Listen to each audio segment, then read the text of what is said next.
ভূত, প্রেত ও আতঙ্কে ভরা আমাদের আজকের ভৌতিক নিবেদনটি হলো দ্বিতীয় স্ত্রী, যেখানে আপনি শুনতে চলেছেন একটি অসহায় নারীর আর্তনাদ।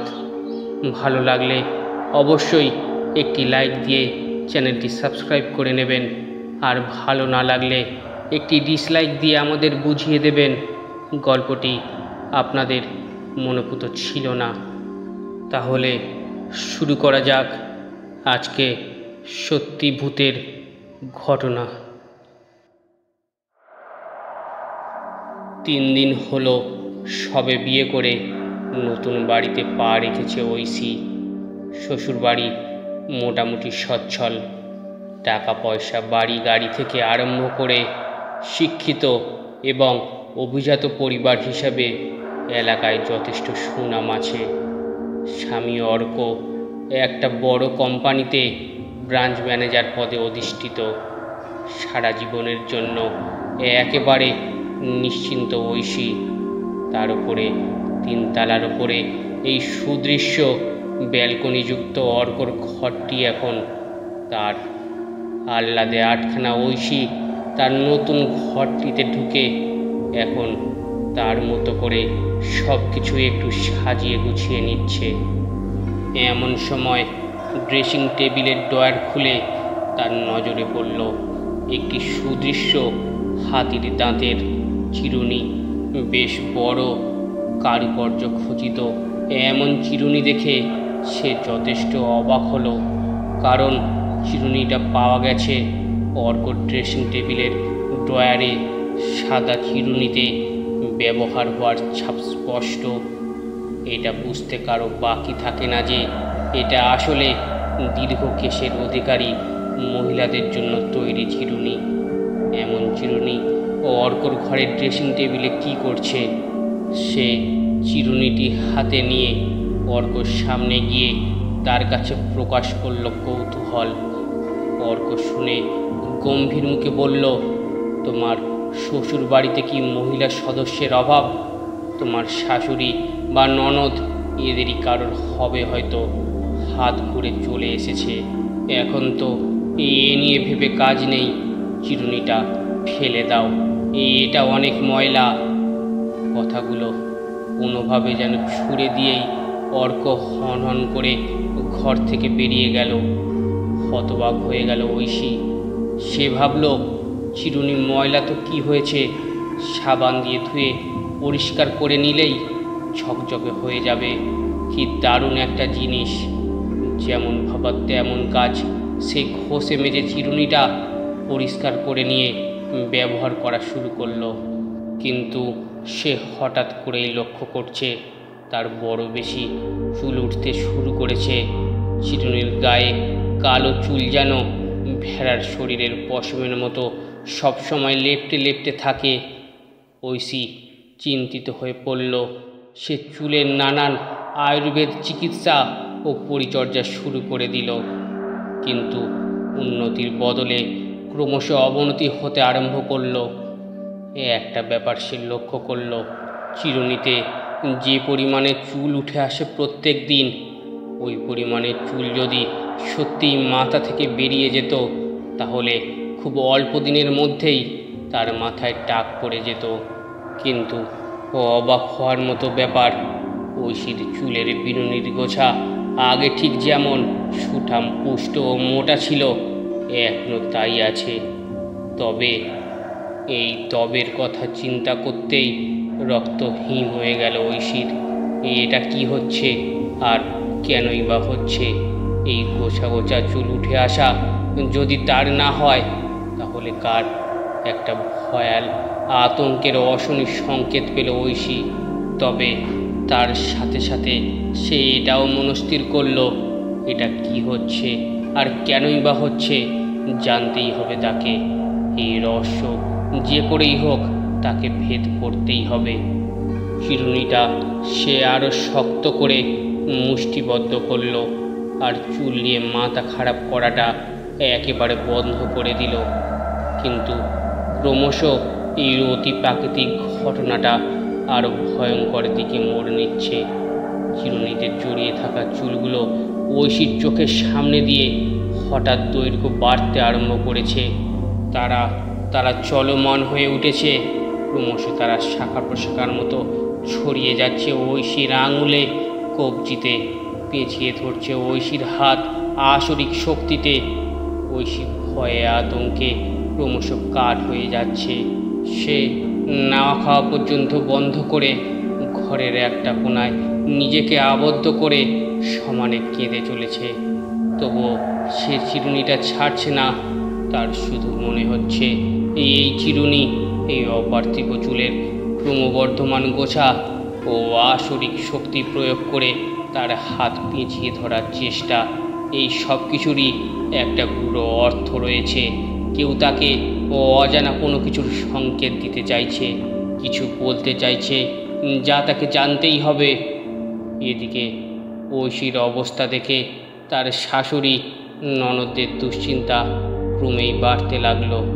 তারা হাজার চেষ্টা করেও ঐশীর এই আচরণের কোনো কারণ জানতে পারছে না। ওদিকে অর্ক প্রচণ্ড ব্যস্ত মানুষ।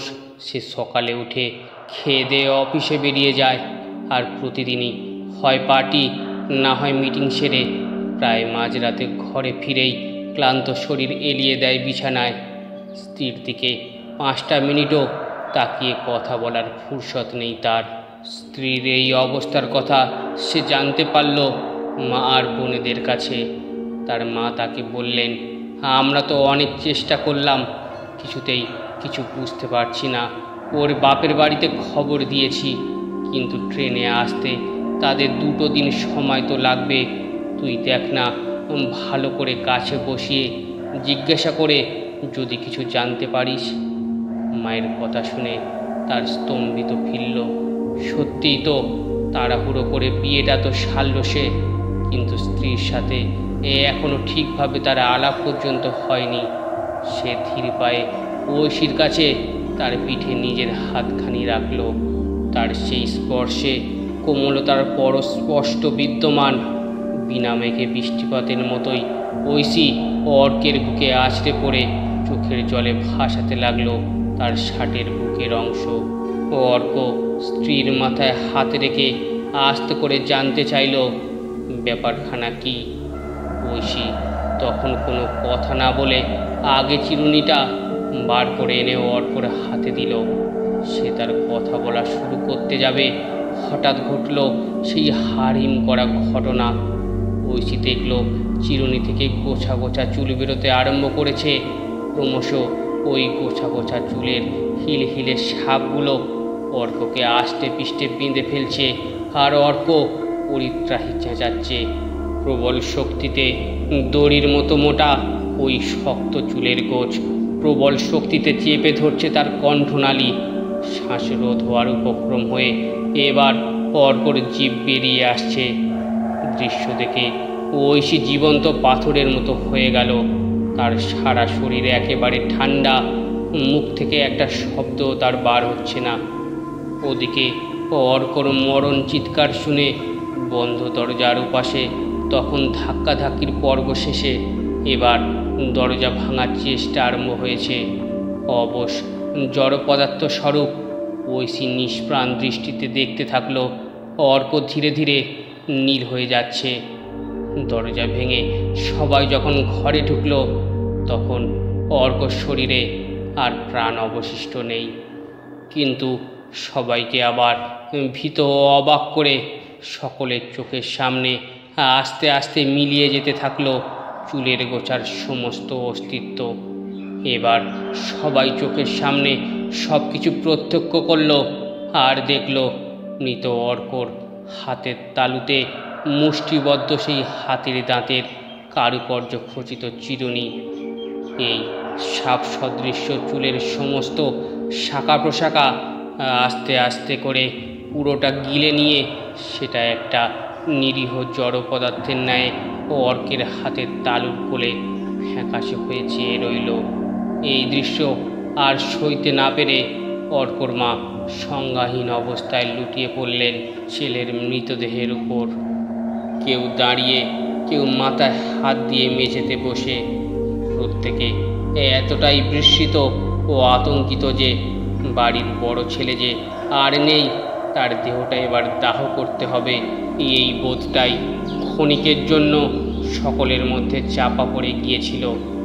ধীরে ধীরে প্রত্যেকের হুঁশ ফিরল। রাতের কালোর ঘনঘোর ওই তাণ্ডব শান্ত হয়ে ভোরের আলো ফুটতে শুরু করলো। আলো যেন সব কালো ধুয়ে দিচ্ছে একটু একটু করে। সকাল হয়ে এলো। সাদা শাড়ি পরে পেঁজা তুলোর মতো ভাসমান শরতের শ্বেতভদ্র মেঘের গুচ্ছের দিকে ফ্যাল করে চেয়ে রয়েছে চোখের জল ফেলতে ভুলে যাওয়া সদ্য বিধবা ঐশী। শ্বশুরমশাই, দেওরেরা সবাই বাড়ির ছেলের দেহ দাহ করে ফিরছেন এইমাত্র। কিভাবে পরপর এই অকাল মৃত্যু তা নিয়ে ইতিমধ্যেই পাড়া প্রতিবেশীর মধ্যে চাপা কানাঘুষো শোনা যাচ্ছে। ঐশী তাদের কাছ থেকেই আজ জানল সে তার স্বামীর প্রথম স্ত্রী নয়, সে আসলে তার স্বামীর দ্বিতীয় স্ত্রী। পূর্বের বিয়ের কথা গোপন রেখেই সে তার বিয়ের জন্য সম্বন্ধ দেখায় তার বাবা মাকে সায় দিয়েছিল। তার শ্বশুরবাড়ির সকলেই ব্যাপারটা গোপন রেখে খুব সুন্দরভাবে সব কিছু এতদিন ধরে সামলাচ্ছিলেন। কিন্তু কোথা থেকে কি যে হয়ে গেল। বাড়ির ছেলের মৃত্যুর পরেই এবার পাড়ার প্রতিবেশীদের মুখে খই ফুটতে শুরু করে দিয়েছে। তাদের কাছ থেকেই জানল ঐশী অর্কর আগের বউ যে ছিল সে অত্যন্ত গরিব ঘরের একটি মেয়ে। শিক্ষা দীক্ষার টাকা আভিজাত্যে চতুর্দিকে সুখ্যাতি যে পরিবারের, সেই পরিবারের মানুষজন যখন পণের টাকা ও দান সামগ্রী আদায় হেতু বাড়ির বউকে মেরে মেরে আধমরা করে ফেললেও তথাকথিত এই সমাজে তাদের সম্মান কোথাও যেমনভাবে ক্ষুণ্ণ হয় না, ঠিক তেমনভাবেই বিজনেসম্যান রাধাকান্ত মজুমদারের কোটিপতি পরিবারকে সকলে সব কিছু জেনে বুঝেই সামনে থেকে সেলাম ঠুকত। কিন্তু আজ তাদের অভিব্যক্তিতে ঘৃণা স্পষ্ট। অর্কর ঘরের জানালার ভিতর পাড়া প্রতিবেশীরা প্রতি রাতে দেখতে পেত পরিত্রাহী চিৎকার করা ক্রন্দনরত মেয়েটির ওপর অর্কর নেকড়ের মতো ঝাঁপিয়ে পড়ে তার চুলের মুঠি টেনে ধরে বেধড়ক পেটানোর মনোহর দৃশ্য। কয়েক মাস বাদে সে অবশ্য দুর্ঘটনায় মারা যায়, তবে সেটা মৃত্যু না হত্যা। সবাই সেটা খুব ভালোভাবে টের পাচ্ছে। গল্পটি কেমন লাগলো অবশ্যই কমেন্ট করে জানান, আর ভালো লাগলে চ্যানেলটি সাবস্ক্রাইব করে নিন। ধন্যবাদ।